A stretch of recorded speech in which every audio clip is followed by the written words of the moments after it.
Hey everybody, this is a little different episode. This is about Hurricane Helene and what the destruction has done to everyday people on the ground. The real point of this is that you hear the story right from someone who has been there and seen it all. And it is horrific what these people have been through and are still going through. And please, please send this to others. They need our help. They need our prayers. They need our help. They need our money. And so guys, please just really open your hearts and listen to what this lady has to tell us. Whitney, thank you so much for taking the time to be with us and help enlighten us. Yeah, of course. Thank you for having me. Yeah. I'm very grateful that you took the time. Thank you for all the pictures that you sent, and your next door neighbor, who's my friend, and that's how we got connected, sent some photos as well. So if you're watching this, guys, make sure and get on YouTube to watch it, because there are photos that are backing up what she's talking about. So Whitney, you live where? Where do you live right now? So currently I'm in Nashville, Tennessee. Have an event planning company here. Okay, so you're a wedding planner in Nashville, Tennessee, and your dad lives in... He is in Hendersonville, North Carolina. So he's about maybe 15, 20 minutes from Lake Lure area. So right off of 64 is his house. And if you've been watching the news, you know, it's one of the many ground zeros from this hurricane. Yeah. So you knew about the hurricane, you packed up and you left Nashville to go home to help Dad, and then kind of walk us through what happened. Yeah, I did. So honestly, just to preface this whole interview, I was, telling you before we went live, I feel like I'm functioning off of 3 brain cells at this point.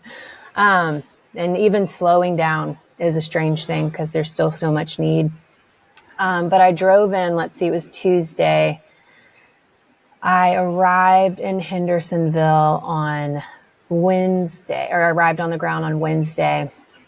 And knowing that, just being told, that cave area, Lake Lure area, Chimney Rock, so it's right down the road from my dad. And my dad is a UPS man who did the package routes on all those roads, my whole life.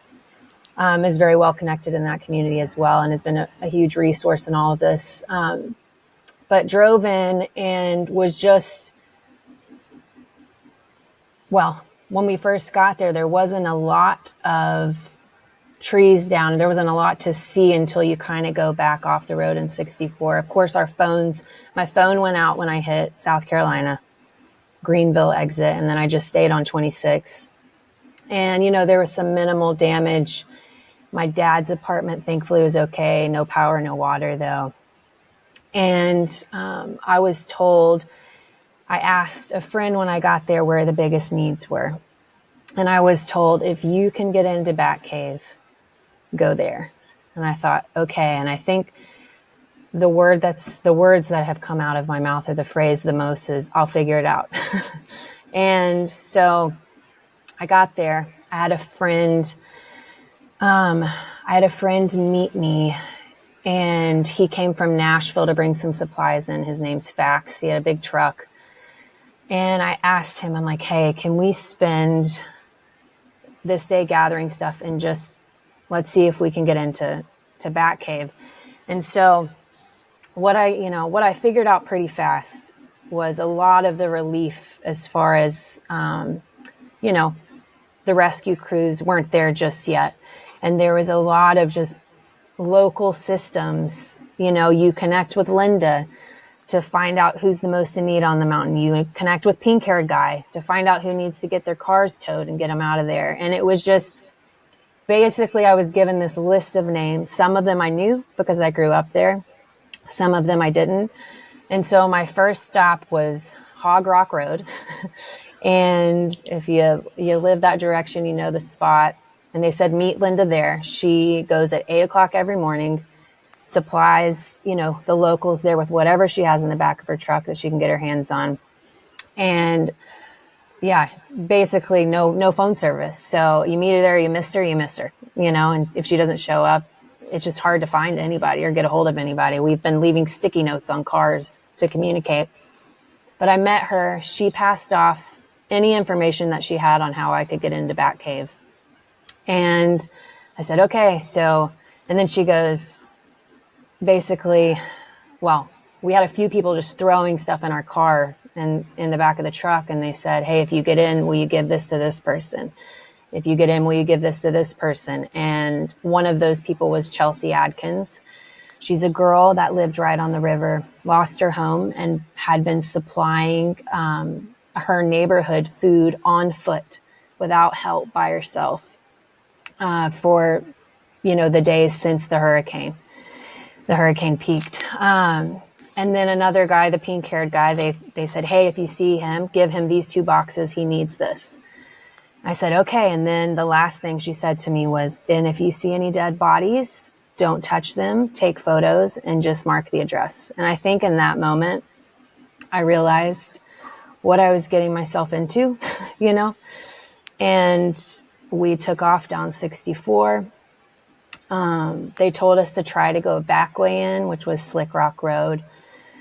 And there wasn't a way in that way. We had passed the police barrier, went to the left up Slick Rock Road, tried to find a way in. And there's a story I've left out that I'll tell you, but I was right before we went in, I was told there was a man who lost his wife. I'm not sure if he lost her in the flood or in the hurricane, or prior to that, but his house was destroyed, but he wouldn't leave his house unless the cat, his wife's favorite cat, without her. He wanted the cat before he left. And so they said, hey, if you can get in there and try to find him, and maybe you can convince him to come out. That was the last story that I was given. So anyway, we passed the barrier once. I went up to see if there's a different way, and there wasn't. And I said, let me just talk to the guys and see if they can, see if they'll let me in. So we pulled up. My friend Fax was driving, and I told this guy, I need to bring food to Chelsea Adkins to feed her neighborhood. I need to find this guy named Mike. And he said, we're not letting people in. And I looked at him, and I realized while we were talking that I knew him. And I said, Jason? And he just looked at me like, what? And I said, are your parents Sheila and Frank? And he was like, yeah. And I named my first dog after his mom because I loved her so much when I was little. And it had been years. I hadn't seen him since probably since middle school. He's a good bit older than me. And I was like, your brother's Justin. And anyway, he goes, okay, just go in, go through. So he let me in. And, I grew up going to Bat Cave, Chimney Rock, Lake Lure. And it was a pretty intense moment going over the hill for the first time. It really doesn't, it's just a landfill, So we peaked the mountain, and I saw a house that I think was the house one of my babysitters lived in growing up. And it was the only house on that road left. Just at the entry of Bat Cave, it was like halfway hanging there. And it was a pretty overwhelming moment. And so we followed what was left of the road. They had man-made a horribly dangerous road, is why they were not letting people in at the time, to get through to the folks that were still on the other side. So it took about 20 minutes to get all the way into Bat Cave. Still, after that initial landmark where I was like, okay, that was my babysitter's house. After that, I didn't recognize anything. Like the only thing that looked recognizable was, somewhat of the way that the water flowed, And so we get into Bat Cave, and I see a bridge. My dad used to take me driving on growing up, and it was washed out. Well, the road was washed out. The bridge was kind of there, and there was a plank across it for people to walk to get to the other side. And there's probably, as we're coming down the hill, 50 Army guys, fire and rescue. And I see this girl with dark hair. They told me Chelsea was blonde and just look for her when you get there.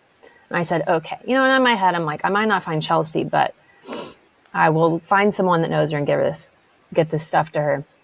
Well, a girl goes right by my window and I roll it down and I scream, "Are you Chelsea?" And she goes, "No, but Chelsea's my sister. Hold on. She's in this truck." And so we found Chelsea immediately, Wow. gave her the stuff. And she said, all right, she was on a mission. The girl does not stop to go do something else. And she said, march the food or hike the food up that hill. You're going to find some people at the top that need it. And so my friend Fax and I loaded the food on ourselves, on our bodies, and started up this hill, which was so steep, and past the military guys, past the fire and rescue guys, and just went up and found this family, found some families, gave them the food. And on the way back down, I found myself just getting real pissed off because it was so hard to get up there. And two, there was like 50 military dudes down at the bottom who weren't, actively doing anything in the moment. So with my adrenaline going and my event planner in charge energy, I clapped my hands and I was like, hey guys, we need help. We need help. And I heard from the back of this group, a guy step forward and go, Whitney? It was another friend from my church I grew up in. Yeah. And he's like, we will help you. Calm down. And I was like, we have people to feed. So he gave me a list. His name was Justin. He gave me a list of all the people that I needed to be in contact with to make stuff happen. He's like, this dude's head of evacuation. This guy's head of airdrops. This guy, just a list. And I'm like, hands shaking, typing it in my phone. Still just completely traumatized by what I'm seeing around me that I don't even recognize anymore. And then I meet a guy named Mike, and he's the airdrop coordinator. So I have him in my phone, and they ended up helping us unload everything, get everything to where it needed to go. And it all happened so fast. Once we got in, everything started moving pretty quickly.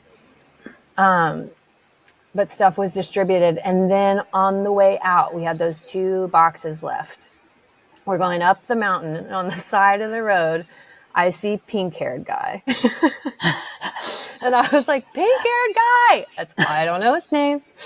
And I was like, he's like, you got my boxes? I was like, I got your boxes. So he got them out of the back, and off we went. And as soon as we got out of there, I was just, the adrenaline and the survival mode dropped. And I just told Fax, I was like, I need a second. And that moment, or that first 2 hours of being in what is a war zone, what felt like a war zone, basically established my connections for all the systems that we needed to implement what we ended up doing over that coming week. And with the locals, with the authorities, with the military, it was all in my phone.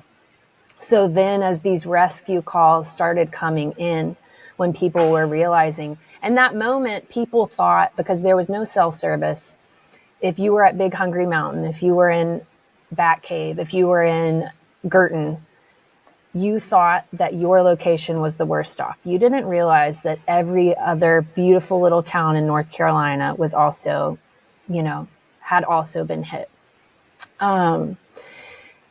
So after that, we started by word of mouth, getting information on who was stuck where and who needed help. It was all word of mouth. Sometimes texts would come through, but they were all broken up.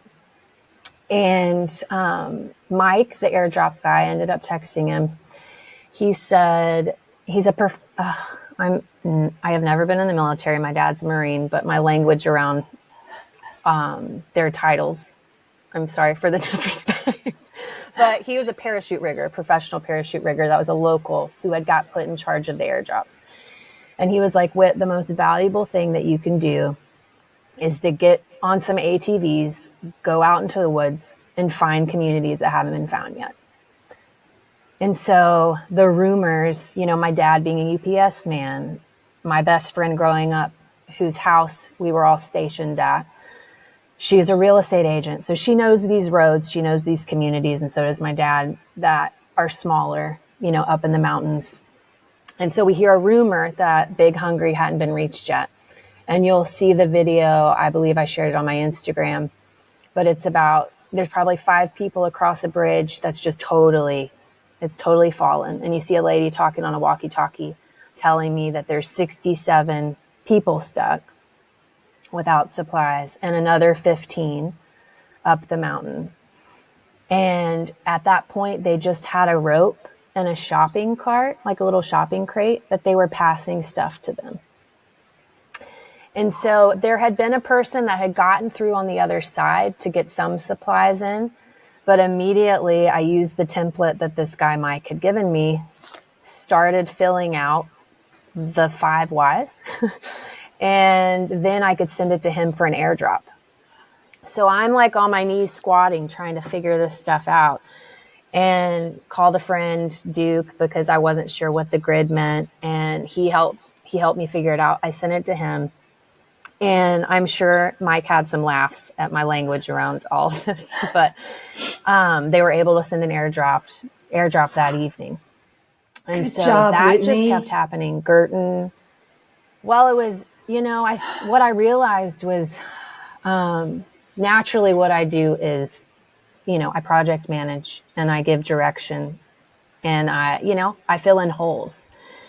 And that's what ended up happening, and people just needed to know what their tasks were, and they needed to know what direction to go as far as the locals go. And even on like the military level, as soon as I told people what I needed, they were quick to jump in and help out.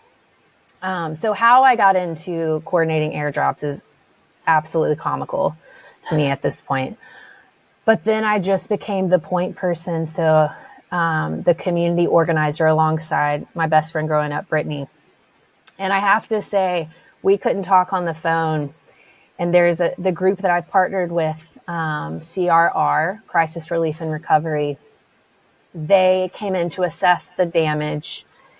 And I texted them, and sometimes they would go through, and I said, hey, are you guys good? This was like late at night. I said, are you guys good? Do you have beds to sleep in? He's like, no, we're actually sleeping in our truck.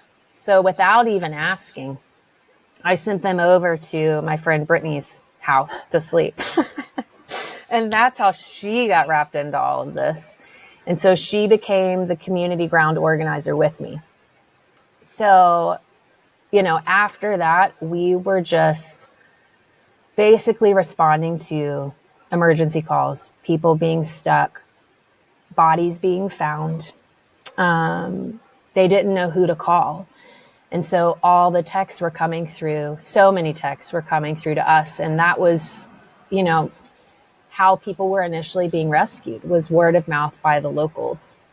People like Linda, people like pink-haired guy, Chris, and just Amanda, just there was endless names. And we just made a team. We would leave sticky notes. I remember one day Linda said, hey, if you have any rescues today, my phone's not working. So write them on sticky notes and tape them to my car. I'm leaving it on the side of the road. And so that's how we were communicating. But yeah, that is my initial 2 days were that.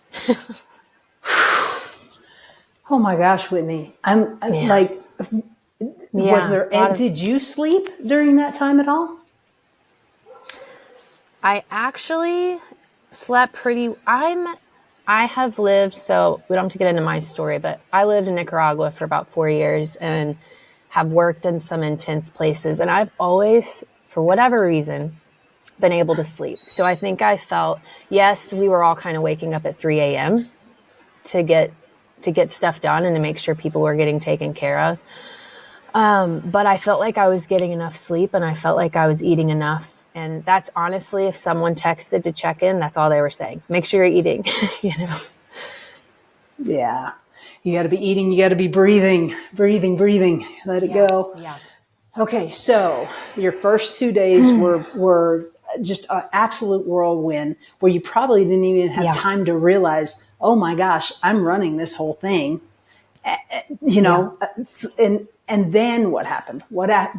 Then most of the people had what they needed to some degree.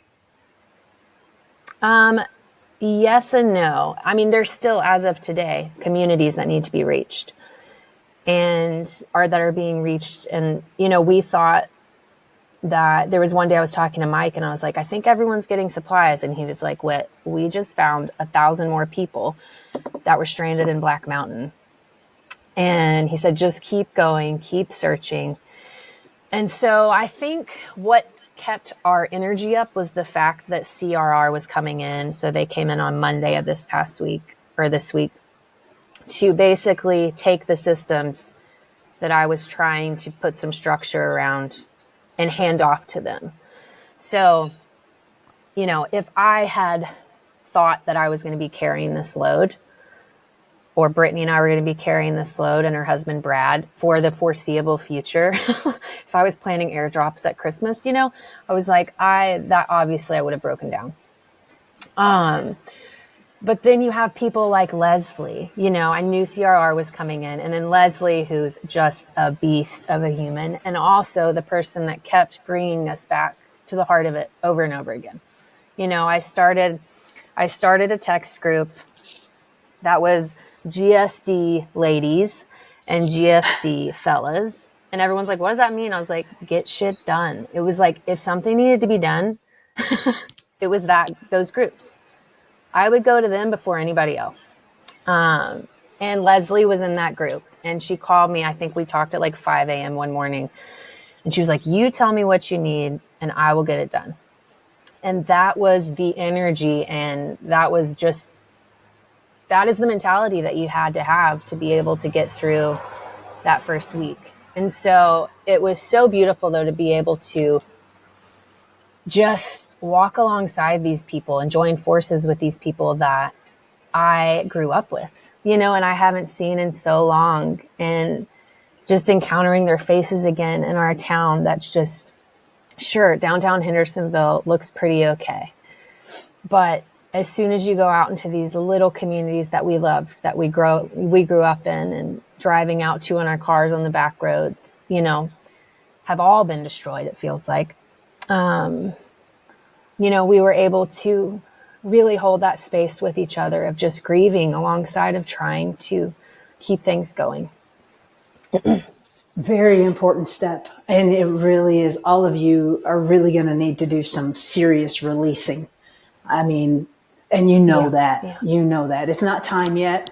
But when it's time, let me know, because I'll be happy to help in any way I possibly can. And I mean that from the bottom of my heart. Yeah, thank you. What you guys have been through is heart-wrenching. And those of us on the outside looking in desperately want to help. We want to do something. What can we do? Yeah. Well, I'll be respectful and thoughtful about this, but, there's still so much help that is needed. People need help. And that's what I want to continue to just scream from the mountaintop, honestly. Because at this point, we've all experienced seeing bodies. And the lake near our house, it's inconceivable the amount that they found. And people are now in the place, okay, if they did survive, they're realizing who they lost. And sure, needs are being met with generators. There's still so many communities without power and water. But what I am seeing as the need the most right now is that emotional, spiritual support that can only show up through creating, which this has been on my heart when we were talking earlier. Now that I have come home, I'm in Nashville right now. I have a wedding this weekend, and then I go back on Sunday. I feel like I've handed off the stuff that I don't need to carry anymore. So I can really meet my community in a way that's more natural for me. And so to backtrack a second, I started in January. Well, last year I started a process of getting my 501c3 called Woven. My business is Woven. And one of the services was crisis relief, because I've worked in it with the tornadoes here in Nashville. And what I have done historically is just create gatherings for people going into these rural areas where they don't have electricity, bringing food, bringing community, bringing resources for when they're ready to, when they're ready to use them.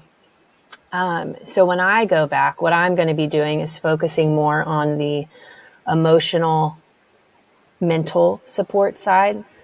And I've gathered a few different organizations that are going to help support me. But as far as the long-term recovery including, just rebuilding our communities, they're great at that. So CRR is Crisis Relief and Recovery. They're retired military, special ops, retired or construction workers, medics.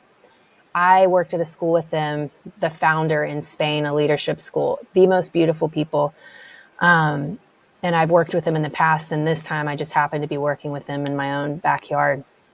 But they come in, they go in and assess the damage. They have teams that are doing mucking, rebuilding, bringing people in to restore both spiritually and physically the communities.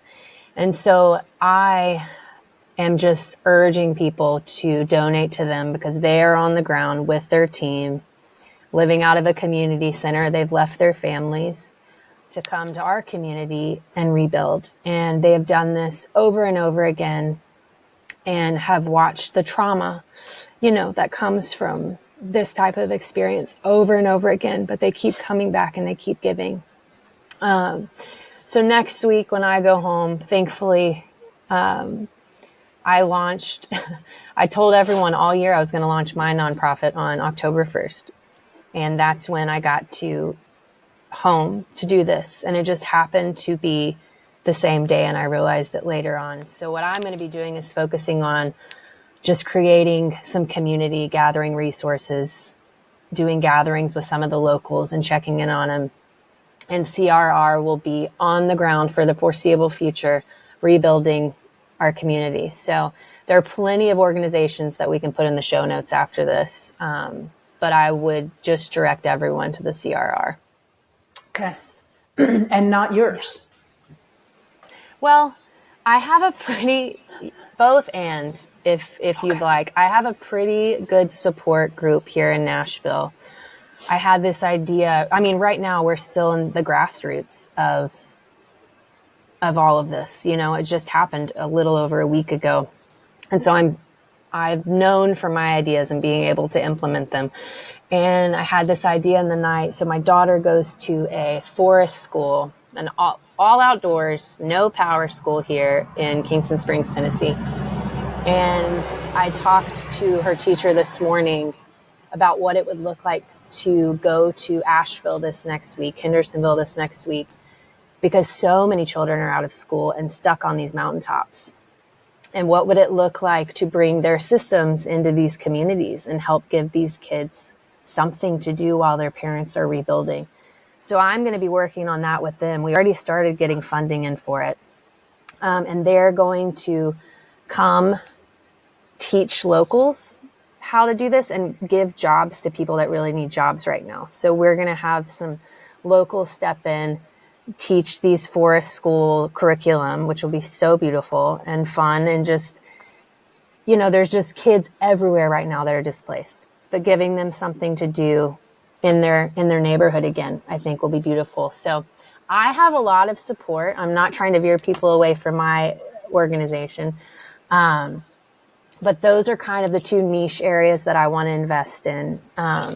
So either or, we would just appreciate the support. Absolutely. Whitney, there's no way to describe how revealing what you're saying is. Even though I'm not there, I feel like you have just walked me through the reality of it. Like, this is real. These are moms and dads and aunts and uncles and their pets. And, there is so much need that, guys, this podcast today, this is not our normal podcast. It's not going out on the normal day. It's going out the minute we get it done, because it's an appeal to please please reach down in your heart and just help. And if you're giving the money to these two places that Whitney has just described, that they are on the ground. There's no red tape. 100% of your money is going right to help the people who need it. Yeah. Is there anything else? Yeah. Obviously prayers. Is there anything else that we can do? I would say just follow me. I'm trying to be pretty on top of getting out what needs are as far as supplies go and updating. So, initially it was non-perishables, blankets. Now we've kind of moved into propane tanks, gravel, firewood, still water is still a need, infrared heaters for houses. So I'm posting with addresses and ways that you can donate practical supplies consistently, as well as, I had a friend of a friend, I should say, who brought 4 reefer trucks of bodies out in one day. And the people that are experiencing these types of situations are just locals that have never seen anything like this before. And so I had a call with a guy named Sean, who's bringing in some therapists and some people that are specific to supporting military veterans, the local fire and rescue with emotional support. So I'm posting about all of these things pretty consistently on my Instagram accounts, Woven by Whit. So there's a million ways that we need to be covered in prayer and supported. And I'm trying to keep up over there. I will be here, so it's going to be easy for me to get some stuff out this weekend. And then Sunday, things might get a little slower with the service, but I'll be back on the ground. Oh my gosh. Thank you so much, Whitney. Thank you I know that you have so little time and you have to do a whole wedding that you probably are a little behind on. And just, but you know what? I believe with all my heart that this wedding is going to be just like how it was the first 2 hours when you pulled in. Exactly who you needed, when you needed will be there because you need some support. You need some extra bonus support. Is there anything that I should have asked you that I didn't? I don't think so. I mean, I'm sure when I get off, I'll think of something that I would have loved to share, but I'll message to you. Okay. Well, we can certainly do this again and do a follow up at any point. Okay. Our listeners would love to hear from you. And guys, if you're listening to this on any of the things, you can also go to YouTube, and please do, because it's really powerful with the pictures and all that. Plus, you can comment. If you leave a comment, either one of us can respond to your comment. So please just show the love in those comments and let the people there know that they're really not alone, that there are tons of us out here that love and care for them, and our hearts are breaking for what they're going through. Mm-hmm. They need to hear it. So thank you so much for this. And please share this with anybody that you know that might be able to help, anybody that especially if it's closer to where they are. So thank you so much, Whit. If there's anything at all I can do, you let me know and we'll get the word out. I appreciate it. Thank you. Thank you for creating a space for us. Always, always. Thank you.